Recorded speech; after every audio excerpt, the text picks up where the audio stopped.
먼저 국민의힘 심상화 의원과 전화로 연결합니다. 의원님 안녕하세요. 네, 안녕하십니까. 심상화입니다. 네, 다음은 더불어민주당 박인균 의원과 전화로 연결합니다. 의원님 안녕하세요. 네, 안녕하십니까. 박인균입니다. 네, 오늘 기획행정위원회에선 강원도 개발공사에 대한 행정사무감사가 있었습니다. 어떤 얘기들이 나왔습니까? 먼저 심상화 의원님께서 간략하게 정리를 좀 해주시죠. 네, 오늘은 지방자치법 제41조와 같은 법 시행령 제39조 그리고 강원도의회 행정사무감사 및 조사에 관한 조례의 규정에 따라서 강원도 개발공사에 대한 2021년도 행정사무감사를 실시하였습니다. 지방자치법 제41조 사항 규정에 따라서 증인 선서도 있었습니다. 선서는 증인으로부터 양심에 따라 사실대로 증언을 하겠다는 서약을 받기 위한 것인데요. 예. 만약 증인이 허위 증언을 하였을 때에는 고발할 수 있고 증언 또는 진술을 거부할 때에는 500만 원 이하의 과태료를 부과할 수 있습니다. 네. 이 내용은 알펜시아 매각 과정에서 발생한 의혹이 이어졌습니다. 핵심은 지난 7월 강원도 의회에서 박준수 기조실장이 인정한 5차 매각에서 KH그룹사의 2개 회사가 입찰에 참여했다고 이제 인정을 했는데 최문순 지사, 이만희 사장 모두 아니다. 매각 과정에 전혀 문제가 없다라고 계속 이야기를 하고 있습니다. 예. 그래서 이번 사업의 총괄 이제 강원도 개발공사 이만희 사장은 7월 8일 열린 강원도의회 제32회 임시회 강원도 개발공사 업무 보고에서 알펜시아 5차 공개 매각 입찰 과정에서 이제 최종 입찰에 참여했던 두 곳이 모두 KH그룹 관계사였다는 보도가 사실이냐는 의원의 질의에 아니다라고 이제 답변을 했습니다. 네. 또한 이제 입찰 담합이나 부정이 있었다면 언제든지 낙찰을 취소할 수 있다고 답변을 했고요. 또 예. 본인이 책임을 진다고 했습니다. 그래서 오늘 강계공 이만희 사장에게 5월 3일 온비드 입찰 공고 후에 7일, 10일 KH그룹 계열사 두 곳이 이제 설립이 됐고 이 두 업체가 5차 공개 입찰에 참여했다는 것을 표로 확인을 해 주었습니다. 네. 또한 입찰 금액에 대한 금전 대여 관계 또 금전에 대한 목적 이런 것도 다 이제 확인을 했는데도 불구하고 이만희 사장은 입찰 참여한 한 개의 회사는 모른다. 또 KH그룹사라는 증거를 대라. 아직도 이제 사태의 심각성을 모르고 거짓말과 변명으로 일관하고 있어서 예. 저는 이제 우리 위원회 분과 조정 결과를 진행 중에 이제 고발을 이제 하려고 합니다. 네. 고발을 하려는데 여러 가지 또 문제가 있는데 이것도 우리 기획위 위원들께서 현명하게 판단해 줄 것이다. 이렇게 기대를 하고 있습니다. 네, 그러니까 심상화 의원님께서 이만희 사장을 이제 고발하려고 하고 있는데 혼자서는 힘들고 주변에 또 다른 도의원들께서도 같이 협력을 했을 때 이게 가능하다는 말씀이신 거네요? 네. 위증에 있어서는 위원회 의결을 먼저 받아야 되고요. 예. 위원회 의결이 나오면 본회의의 의결을 받으면 본회의에서 의결을 받으면 이제 강원도의회 의장이 검찰에 고발할 것인지 경찰청에 고발할 것인지 이게 그때 결정하게 되는 절차가 남아 있습니다. 네, 결국 중론이 모아져야 강원도 의회에서 결정을 한다 이런 말씀이신 것 같은데. 예, 오늘 입찰 진행 과정에 대해서도 전혀 우리 강원도 개발공사 이만희 사장이라든가 아마 시청한 우리 강원도 집행부에서도 이 일을 제기하지 어려울 것입니다. 예. 자, 이 부분에 대해서 박인균 의원님 어떻게 생각하시는지 좀 말씀해 주시죠. 네, 오늘 참 기획위에서 이 강원개발공사 행정감사 참 뜨거웠지. 우리 심상화 의원은 참도 많이 준비하고 이러셨는데 저는 쭉 지켜보면서 그런 생각을 가졌습니다. 이 총약도 화는 독이다. 그리고 같은 주장 질문도 계속해서 하면 식상하고 좀 이렇게 되지요. 그리고 또 이 작은 부분을 너무 과대 포장하고 풍속 침대해서 엄청난 비리가 있는 것처럼 과장하면은 이게 뭐 결론 없이 서로 논쟁만 주고받게 된다. 이제 이런 생각이고요. 네. 그래서 제 생각에는 지금 의혹 부풀기가 기간 같으나 나중에는 흐지부지 용두사미가 될 가능성이 상당히 농후하다. 이렇게 생각합니다. 그런 말씀은 그 박인균 의원님께서는 입찰에 같이 들어온 두 개 회사가 KH 쪽이 아니라고 보시는 건가요? 다른 회사라고 보시는 건가요? 아닙니다. 그 가능성도 있습니다. 그리고 또 아닐 가능성도 있는데 지금은 그 KH 그룹 내에서 들어왔을 가능성도 아주 배제를 못합니다. 네. 그러나 이 문제가 온비드 방식에 의해서 했기 때문에 입찰 방식의 허점, 맹점이 있을 수는 있으나 이게 그렇다고 해서 우리 강원도가 강계공이 알 수도 간섭할 수도 있는 문제가 아닙니다. 그건 KH 내부 문제이고요. 그 다음에 이 판단은 이 공정위와 사법기관이 하게 됩니다. 그 사법기관이 하게 되면은 그게 한참 세월이 가죠. 그렇게 되면은 이미 그 소유권 이전이 끝나고 탄핵도 다 받고 이렇게 됩니다. 그러면은 그리고 설령 그게 일정 정도 나왔다 하더라도 그것이 원천 무효화할 수 있는 그런 기준이냐, 그런 무게냐라고 또 이제 또 볼 수 있거든요. 그래서 이 대개 중론이 다소 문제가 나온다 하더라도 그렇게 계약 무효, 이 원천적으로 무효로 시킬 수 있는 그런 사항은 아닐 것이라고 보는 것이 일반적인 중론입니다. 예, 그러니까 중론은 또 그렇다는 말씀이신 거네요. 네네.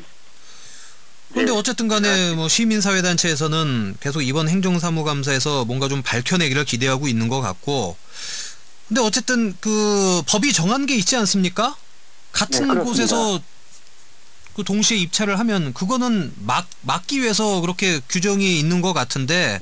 네, 지금 입찰 방해라고 볼 수가 있습니다. 그리고 지금 이만희 사장은 계속해서 10월 달 그 업무 보고 때 같은 계열 회사가 아니라 그럴 예. 수 없다라고 했는데, 오늘 제가 그 표로 만들었을 때 KH필룩스하고 IHQ에서 그 계열사 관계사가 뭐 제가 이름을 대기는 뭐 김형철이라는 이제 부사장이 있고요. IHQ는 김형철 동명이인일 수는 없고, 네. 같은 그 계열사에서 KH 강원개발도 이제 5월 7일 설립해서 입찰에 참여했고, 그리고 5월 10일 날 또 KH 리츠라는 회사를 설립해서 참여했고, 또 이 금액의 입찰 보증금도 그 KH 필룩스에서 300억을 냈고, 또 IHQ하고 장원테크에서 또 300여 원을 댔고, 또 여기에 뭐 누구도 이제 그 의심할 수 없는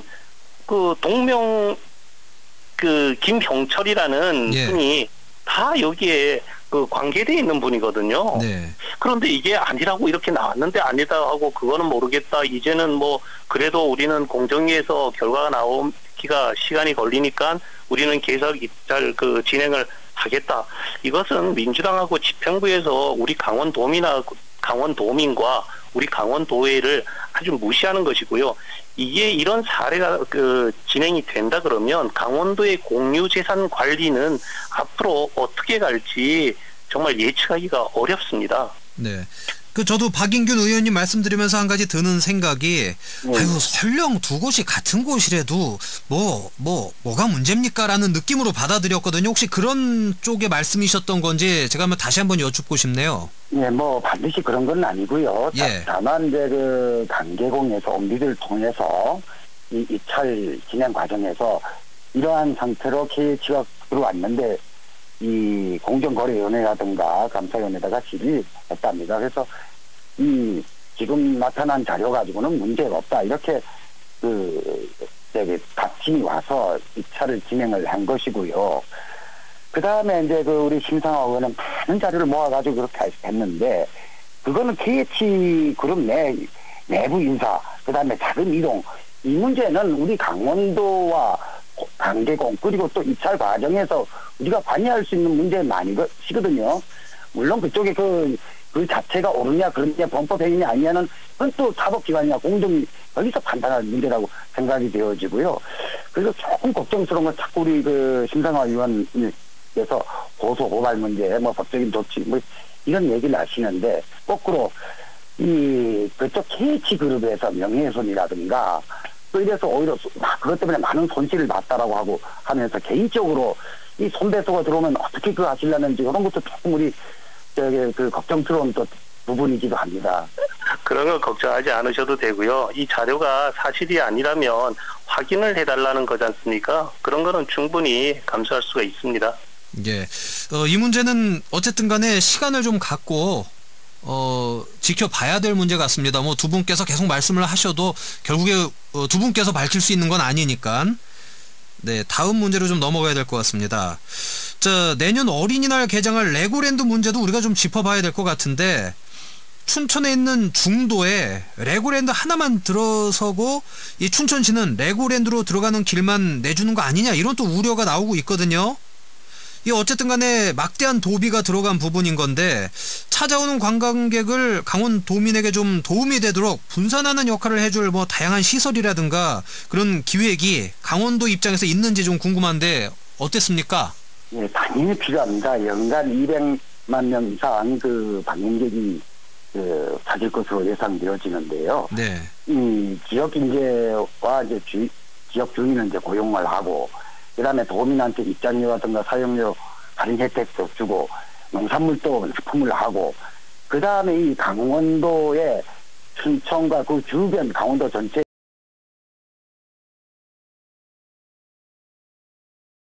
어떤 이 관광 루트를 소개도 하고 연계도 하고 상품 개발도 하고 이런 것들이 필요하죠. 그것을 우리 강원도도 준비하고 있고 또 춘천시나 일반 지자체하고도 의논을 해서 이런 부분들을 활성화시켜야 한다.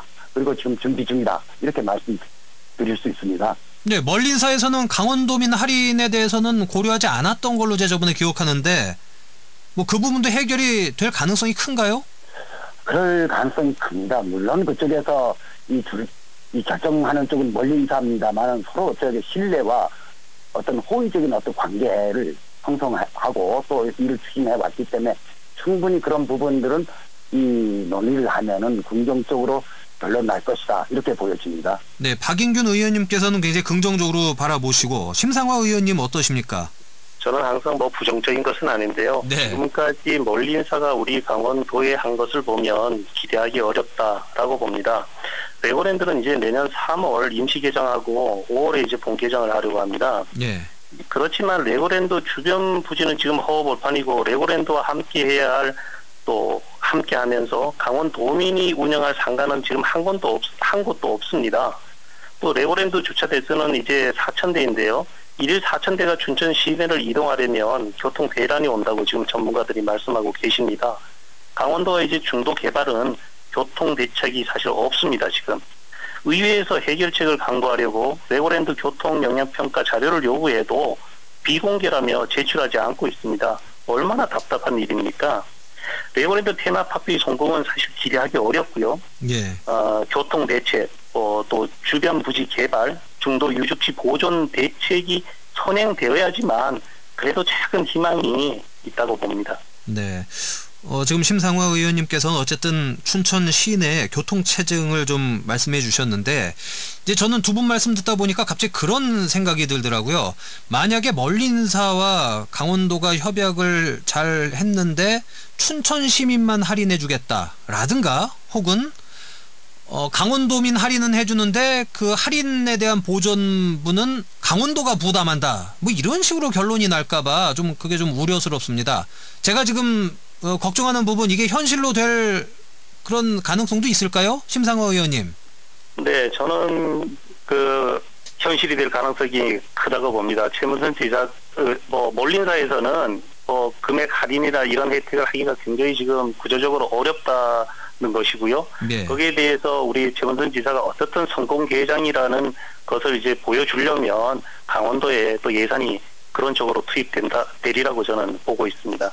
네, 좀 강원도가 흙퍼서 장사하는 그런 모습을 좀 보이지 않았으면 좋겠네요.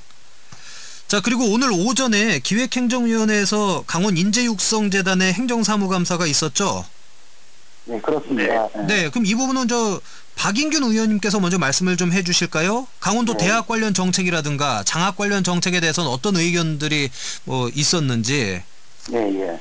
그 인재 개발로는 우리 강원도가 이제 이 강원도 출신 학생들이 서울서 공부하고 이랬을 때 이 좀 더 이 편안하게 그리고 경제적 부담을 좀 줄여보자 해서 처음에 이제 관악학사와 근래 이제 도봉학사 이 두 군데를 운영을 하고 있습니다. 그러면서 가능한 이 모든 학생의 고른 그 기회 제공과 수혜 혜택을 확대하자 이렇게 해서 운영을 하고 있고요. 그 다음에 이제 인재개발원 같은 경우에 이제 그 장학금 지원 사업도 있는데요. 이제는 어느덧 한 40여 년 이상이 됐습니다.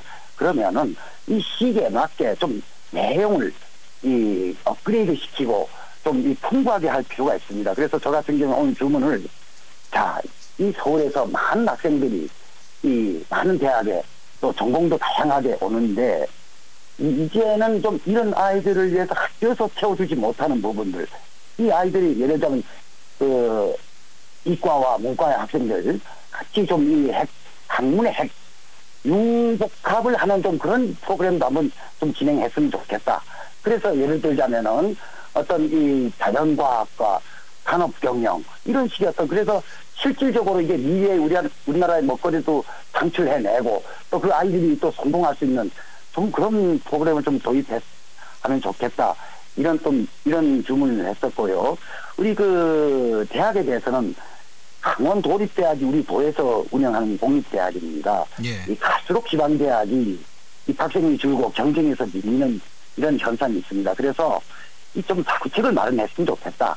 그리고 일반 대학과 좀 차별성 있는 뭔가 취업과 창업을 할 수 있는 그런 특성 있는 대학으로 좀 이 경제 시장을 겨냥해보면 어떻겠냐 이런 주문도 하였습니다. 예, 심상화 의원님도 좀 말씀해 주시죠. 네. 예, 강원도 대학 관련 정책에 대해서 제가 조금 더 덧붙여보면요. 강원도는 대학 관련 정책에 대한 별 내용이 없습니다. 예. 또한 이제 장학 관련 정책은 아주 미미하고요.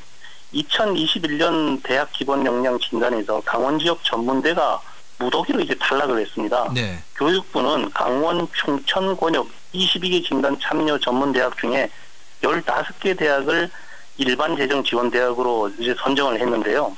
충청 지역은 13개 대학이 선정되고 강원 지역은 2개 대학만 선정이 됐습니다.